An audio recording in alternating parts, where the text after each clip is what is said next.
More now watch this video. This video they tell us something very critical which we need to know about. Let's watch the video. See how strong this rod is after 30 years of usage. We just demolish this building and remove this particular rod. It is a 12 mm rod. You understand? Now, two people are climbing on it and see how strong it is. Now, I want to show you the rod we are currently using on site. Let me show you the difference. The one we are using now in the 2026. Look at the rod. This is a 16 mm rod. Look at it. Just one person that climbed on it, it's already deflecting. Are we moving forward or moving backward in construction? Can you compare a 12 mm rod or a 16 mm rod that was produced 30 years ago? Most buildings that collapse in Nigeria, most time is because of material failure. Nigeria has failed us in all aspects. Now, even our lives are not even safe. You go to the market to get materials. The materials that are produced from China to Nigeria, most of them are low quality. This is no longer a joke. The bodies in charge of materials quality control should do their job appropriately. This matter now, so we just watch. You feel look at like normal content, normal skits, but it's passing a strong message to you. Nigeria is one of the country that you don't know whether na backward would they go. I mean, a forward would they go. I mean, a stagnant would they. But if you ask me, I would say na backward would they go. Years back, we dey produce almost 90% of the things we dey consume, and we are very okay. In fact, the world come to buy from us. Out of a sudden, all these production companies stop working. Before, Nigeria has one of the best cable, but now we can barely get even the third class best cable from Nigeria. Now, all these old things that we produce in Nigeria before that are very solid, how come right now that even when the foreign people are the ones producing it for us, it's now like these things can no longer meet up standard anymore, and everybody are keeping quiet, everybody are moving on? If you go to Chinese has a standard that they produce for themselves. If you're a company coming to Chinese to produce anything and you not meet up that standard, the Chinese government will not allow you to operate. You go to America, the same thing. You go to England, the same thing. But when you come to Nigeria, people want to take bribe, to allow unnecessary things to go into the market.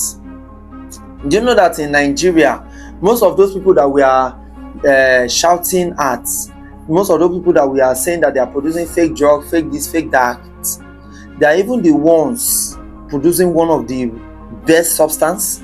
Do you know that those ones that we think that they are really producing the real, drugs and supplements for us to consume, they might even be the ones producing one of the fake? Now, let me tell you why I'm saying all this. Nigeria corruption is high. I have seen where people are being accused of a crime where they no commit just because say they don't get money to pay to build themselves. I have seen it not once, not twice. I have been arrested once and I know what I saw inside the cell.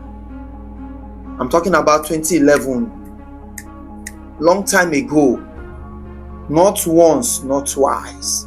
But people who have money to build themselves and we are the real committers of the crime, they were set free.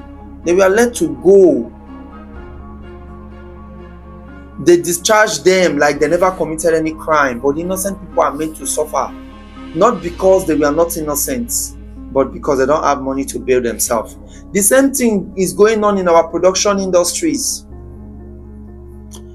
If you don't have the money to bribe these old NAFDAC officials, even these NDLA officials, they will declare your production illicit. They will frame you with all manner of names and bring your business down. But once you have money to settle with them, you are cool.